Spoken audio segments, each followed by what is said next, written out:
Hi boys and girls, it's Mrs. J. Thanks for joining me for math today. It's right side up math, so this is straight math today. I will have another video for you though with sideways math, so get ready for that. I wanted to talk to you today to give you a little refresher lesson about perimeter and area. Now I know that this is something that we have covered in school and math together, but it's been a while. I know that you've done perimeter on some of your morning worksheets that you've had. Perimeter has been included in that, and we have talked about area when we've talked about multiplication and arrays. So hopefully this information is familiar to you. There were worksheets on the framework this week. They were two worksheets that were labeled reteach. There was 5-1 reteach and 5-2. So this is the introductory lesson to kind of refresh your memory about those two concepts, and then these two worksheets I will go over in the next video. So you can either have those worksheets with you and do them with me when I go over them, or if you want to print them out and complete them ahead of time, then you can use my video kind of as your answer key. Or if you just have blank paper, you can follow along with me if you can't print them, or if you can just pull them up on your computer maybe and look at them and maybe figure out some of the answers. Then when I go over the video, at least you'll have something to look at and correct when I go through them, okay? So just to refresh your memory, perimeter is the distance around a figure. Now I went back and I added around the outside of a figure, because when we talk about perimeter and area, a lot of times kids get those two things confused and they flip-flop perimeter and area and how to figure them out and what they mean. Perimeter goes around the outside of a shape, and it is measured in units of length. So perimeter always has to have a label of some kind of measurement.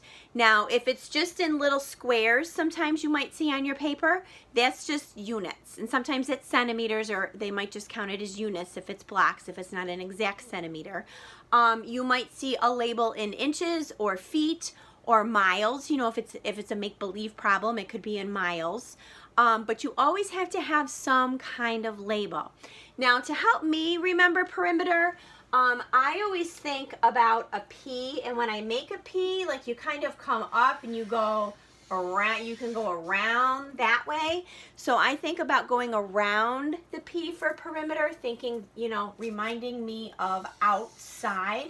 So when I think of a shape, I think about going around the outside. So the P and the perimeter going around that makes me think in my head, just a little trick, going around the outside of your shape. So whatever the distances are around the outside, you would just add them up, add your math label, and you would be done. Okay, so let's say my measurements were 4 inches. Oh, that's not a good marker. Let me try this one. 4 inches, 4 inches, 10 inches, and 10 inches. So I'm just going to go around the outside and I'm going to add up those measurements. So 10 plus 10 is 20, because I'm going to do it the easy way. I'm going to find nice easy numbers. 10 plus 10 is 20, plus 4 is 8. So my perimeter would be 28 inches. Okay, now this is a nice easy shape that's a rectangle. Shapes, as long as it's an enclosed figure, can take on any aspect as long as it's got a straight line. So you might have a triangle, you might have a hexagon, you might have a rhombus or a parallelogram. Those are tip shapes. You might just have kind of some unique, unusual shape, and you would just go around and add up the lengths around the outside of that entire shape to get the perimeter. All right, so perimeter goes around the outside. Now area is, we like to kind of say, the opposite, because area measures the space inside a shape. And I always like to think of area, I think of an area rug. Maybe in your house somewhere you might just have, you know, like one of those little rugs on the floor. They're called area rugs because they take up a certain amount of space, And so if you wanted to think about area, let's see, did I try the pink marker? Let's see if my pink marker works. So I like to think of area as the inside. So if you think about going around the P or the inside of the A, so I think of area then is the area on the inside. And if you think about an area rug, that's kind of what I, kind of like to think in my head. That kind of helps me think the space that that object takes up. Now, very simply, we could count the units of space in this shape. You always want to measure area in square units too. So that was one of the things in our labels that we practiced, because you count them in square areas because they're neat and even and they're the same size.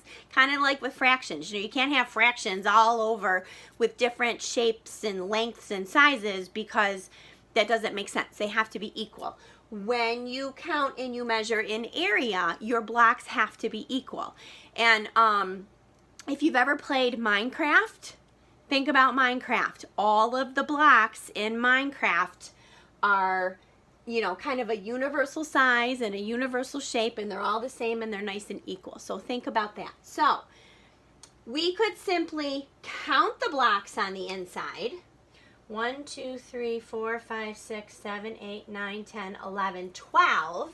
And we could say that the area is 12 square. And I'm just going to say units. I'm going to put UN for units because there's no labels on here really. But remember, when we did our multiplication arrays, I have 3 going down and I have 4 going over. Remember, we always go down and over. And we talked about we can make that into a multiplication sentence, and we could do 3 times 4. So you can also just multiply if you know the length and the width, and then you would get 12 square units also. Okay. So I have a little practice problem down here at the bottom. I'm going to see if I can tip the phone just a little. There you go. So I think you've got it. And I'm going to flatten it down because my paper is buckled up a little bit from the wall. Okay, and let's do a practice problem. So if I was going to do perimeter, remember perimeter reminds me of going around the outside. So I'm going to count around the outside.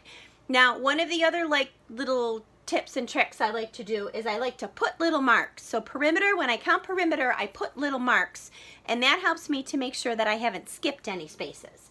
So I'm going to count 1, 2, 3, 4, 5, 6, 7, 8, 9, 10, 11, 12, 13, 14, 15, 16, 17, 18, 19, 20. So my perimeter is 20 units. Okay, because I didn't put any labels on here. Like I have no centimeters, I don't have inches, I don't have feet, I don't have miles. So we'll just say that it's a universal measurement of units, okay?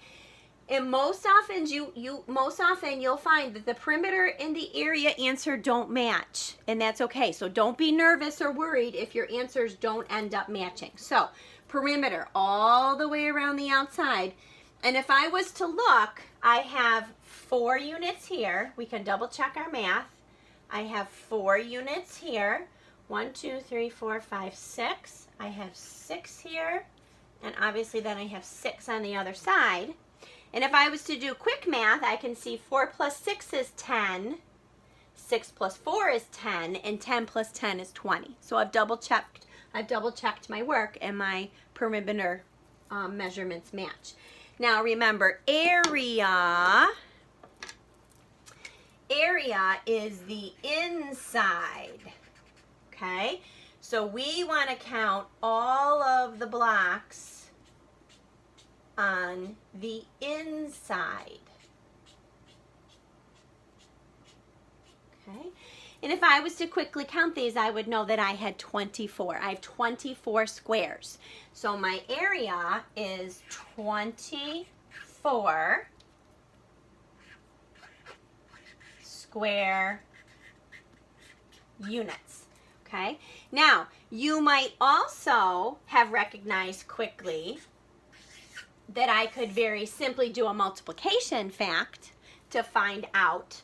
Like if this wasn't broken into a grid and it was just a plain empty rectangle and I had a 4 and a 6, you would simply just know that that's the array that would be in that space, and you would just multiply those two answers. Now, there's something else that we did in math, and it has to do with breaking a shape into two pieces. And you can also find array, like if you've got two parts of an object, you could find the area for one object, one part of an object, and find the area for the other part, and then if you put it together, then you'll have the total area. So I'm going to take my marker here, and I'm going to draw a red line right through this shape here, and I'm going to divide it into two parts. So I'm going to have shape A, and I'm going to have shape B. So shape A would now still have 4 units going down, but now I only have 2 going over. So if I counted my squares in shape A, 1, 2, 3, 4, 5, 6, 7, 8, my area for shape A is now 8 square units, because I would do 4 times 2. 4 times 2 now would be my multiplication problem to find my area of A, and you can multiply that and you can add it to double check your answer. And now if I was going to go to shape B, remember we don't want to count these first 2 because we already did that. So now shape B is 4 down and 4 over. 4 down. And you can also look at this 4 over here too if you want to. So now I have 4 by 4 for this section, my section B. So now B is 16 square units. I'm running out of space over there. I hope you can see that down in the corner. And I can also count 1, 2, 3, 4, 5, 6, 7, 8, 9, 10, 11, 12, 13, 14, 15, 16. So I have the same answers that match. Now what I can do is I can add my 8 and I can add my 16. Voila! And I still got 24 square units. So if an area for a shape, if they give you the entire shape, you just do the entire length and width. You just multiply the numbers that they've given you. But if the shape is broken into 2 parts, you just find the area for the first part, find the area for the second part, and then add them together, and then that will give you the full area for the shape. And remember, you would want to count those blocks and also do your adding to make sure that you ended up with the same answer, okay? So remember, perimeter counts the units around the outside of a shape, around the outside. Area measures the space inside a shape, okay? So perimeter and area, outside versus inside, okay? So now that we've gone over that little bit of review, see if you can find your reteach worksheets for 5.1 and 5.2. Like I said, you can either go ahead and you can do them and then follow along and correct with me. You can look at them on your computer and then maybe write the answers down on a piece of paper. Or if you're not sure about perimeter and area still, you can either just have blank paper or you can have the worksheets and you can go ahead and you can just do them with me. Okay, so I will see you in a few minutes for part 2.